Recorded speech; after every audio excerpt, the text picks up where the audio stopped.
защо ProSieben реши да открие развоен център в София? Ами за нас решението беше сравнително бързо се изясни, че ще е София и главно заради три причини, защото първо ние наистина вярваме, че има много впечатляващ талант в България и в София, с който може да наистина да развием нашата визия за Digital Entertainment. Това е първото. Второто, което наистина за нас е много важно, е въпроса, че ние вярваме като компания в това, че културата на един екип е изключително важна за това да можеш да постигнеш твоите цели. И ние като цяло виждаме, че в екипите и с партньорите Bika и DreamX, с които работиме, точно този cultural fit, за който става въпрос, го има. И това е за нас супер важен критерий. И последния аспект наистина е, че ние търсихме партньори, където може да сме сигурни, че те ще отговарят на нашите изисквания и партньори, с които да може да изградиме този R&D център. И ги намерихме в Bika и в DreamX. Сред кои други локации избрахте София и кой фактор натежа най-вече за София? Ами ние разглеждахме различни локации. Разглеждахме Украйна, където де-факто ние имаме вече Teams в Украйна. Разглеждахме Румъния и Лисабон. И в края на къщата нашия екип реши, че наистина България, поради тези три фактора, които казах, наистина беше нашето решение да изградим този център тук. Какъв е размерът на инвестицията? Ами, аз по-скоро ще кажа за екипа, за който става въпрос. Де факто нашата идея е сега краткосрочно да изградим един екип от 30-40 човека и вече перспективно, в зависимост от това как се развиват нещата, сме готови този екип да се разрасне и по-нататък. Колко? Зависи наистина как ще се справим. Според мен има възможност да се разрасне до 70-80 човека в рамките на още една година. А вече работи ли центъра? Имате ли вече наети хора? Абсолютно да. Ние вече имаме един екип, който работи върху един конкретен продукт, който още не е на пазара, затова не мога и да споделя много детайли. Но този екип е изцяло вече up and running и сега де-факто ние изграждаме допълнителни екипи, които ще се занимават с други наши продуктови идеи. Колко хора вече имате наети? В момента колко сме? Ние сме към 20-25 човека, да. И целта ви е до края на годината или в какъв срок да станете 40? As soon as possible. Значи ние де-факто сега сме много фокусирани върху това да изградим този екип от 30-40 човека. Всъщност какъв тип специалисти ще търсите? В момента има няколко екипа в рамките на целия R&D юнит. Имаме мобайл екипи, които се занимават с Android и iOS разработка. Имаме фронтенд екипи, които се занимават с JavaScript основно и бекенд екипи, които се занимават с Java и Node.js. Така че това е за сега технологичният фокус, който целиме. Офисът къде се намира? Искахме да поставим офиса в центъра на една екосистема, така че той да не е изолиран в някоя сграда, където хората могат да говорят само помежду си, а напротив да има интеракция с останалите хора от IT екосистемата. Офисът се намира срещу SoftPharma Towers, където наблизо са и Softuni, Work&Share и много други IT продуктови компании. Върху какви конкретни проекти ще работи този R&D център? Фокуса на R&D центъра действително е върху иновативни ентертеймент продукти. Някои от които вече са на пазари, които са вече може да се използват от нашите users, а има и нови продукти, които де-факто сега ги развиваме и искаме там лаунча ще бъде следващата година. Все пак бихте ли дали пример, за да се ориентираме? Да, съвсем конкретно. В момента имаме в Германия имаме едно шоу, което се казва Галилео, което е като бренд за Science, е много познато. То е номер едно YouTube channel в Германия за Science, но също така и в целия свят.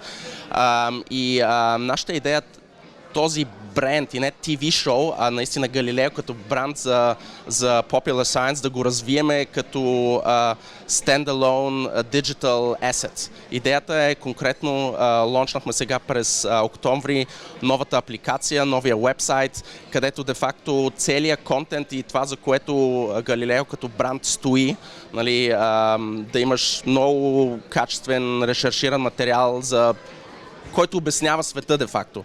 И това сега го създаваме като ап, като вебсайт, като цял експириенс. Това е първият продукт. В момента екипа, който е тук, работи върху един нов продукт, по който не мога да коментирам в момента, но идеята на този продукт е да се комбинира класически ентертеймент, което е около много интересни шоута, около много интересен ентертеймент, да се комбинира с технология, така че да стане интерактивно. Като вземете телевизията и премахнете дистрибуцията през кабел, сателит и така нататък, като премахнете линеарния програма, нали, остава есенцията, която де-факто е един бранд.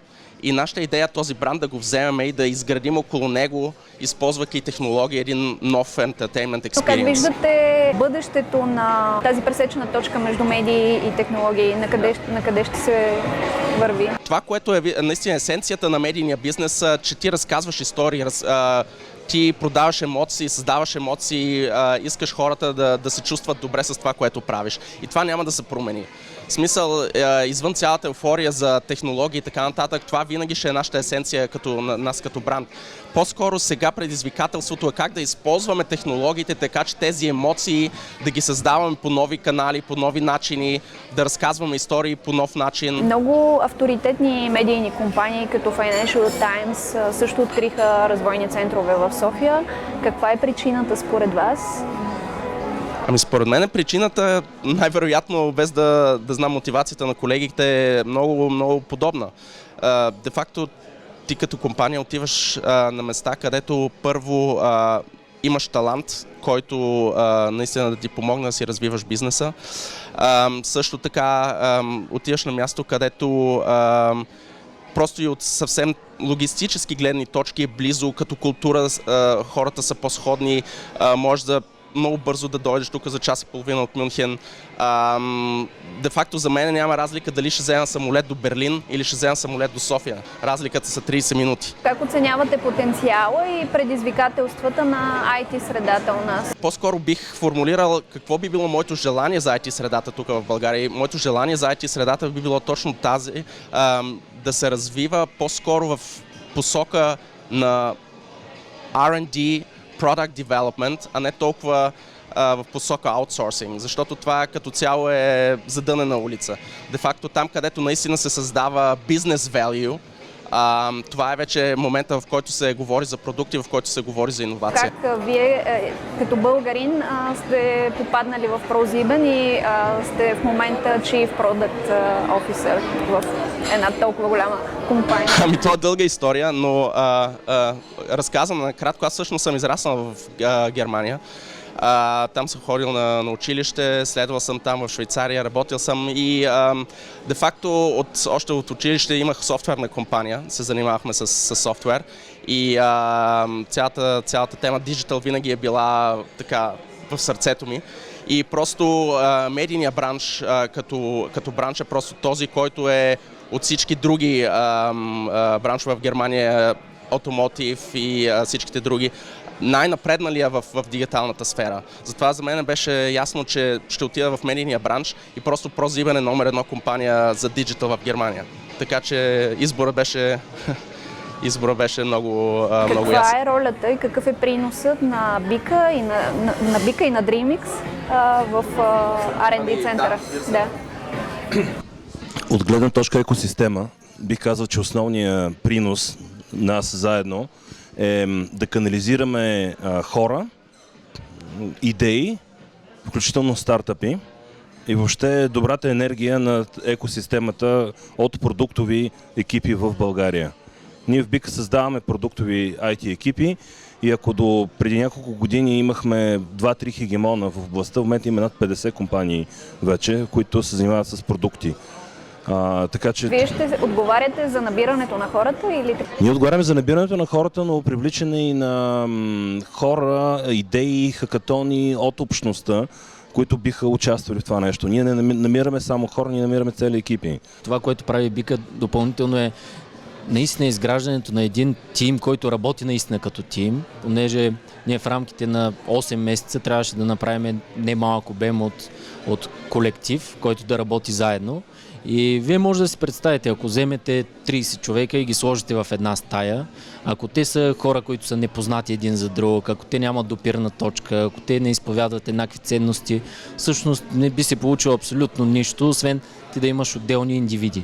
И всъщност ролята на Бика е да намери тези хора, които те преди това са се познавали, те преди това са били на еднакви събития или са завършили един и същи университет, или са имали един общ експириенс и тези хора, когато ги поставиш в една обща среда, те започват да работят заедно като един организъм и заедно с колегите в Германия всъщност да правят тази иновация да се случва. Толкова ли е трудно да се намерят в момента специалисти, че са нужни чак толкова усилия? Всъщност трудното е да се намерят правилните специалисти, защото тук си говорим за нещо специфично. Говорим си за digital entertainment, говорим си за видеостриминг, говорим си за доставяне на услуга до милиони потребители. Има ли такъв тип специалисти в България? Има такъв тип специалисти и бих казал, че в случая има много добри технически подготвени хора, които е винаги много добре да ги имаш онборд, но работата не е да имаш само добри специалисти. Всъщност ти трябват и хора, които много добре следват също така и процеси, понеже си говорим и за работа в рамките на една много голяма организация като ProSieben. И всъщност целта и работата на DreamX основно беше да сложим правилните процеси, за да се получи този вид иновация. Защо? Защото имаме много наброй хора на различни локации, с различни роли и точно процесите са обединяващото нещо между всички тях. Вие като ProSieben сте аутсорснали изцяло проекта тук на местно ниво на Бика и на DreamX. Екипа в София ще бъде едно допълнение към нашите екипи в Германия. Затова не става въпрос за аутсорсинг, а става наистина въпрос за изграждане на един екип, който от към култура и от към ownership наистина да мисли ProSieben, да се идентифицира с нашия бранд и наистина да развие от тук нови идеи, как ние може да развиваме нашия бизнес в Digital Entertainment. Компания от ранга на ProSieben, това, което ни дава да правим тук, това не може да се аутсорсва. Не можеш да аутсорсваш критична иновация за групата, която дефинира бъдещето на дигиталното развлечение и ентертеймент. Така че това бих добавил, че чисто юридически ние общо нашите колеги ще станат служители на ProSieben. Екипа, който е тук редовно идва при нас в Мюнхен и обратно. Нашите екипи от Мюнхен идват тук, така че де-факто за нас е една допълнителна локация, в която имаме екип. А развойният център в София, първият ли развоен център е за ProSieben или имате и други развойни центрове в... Първия извън Германия, да.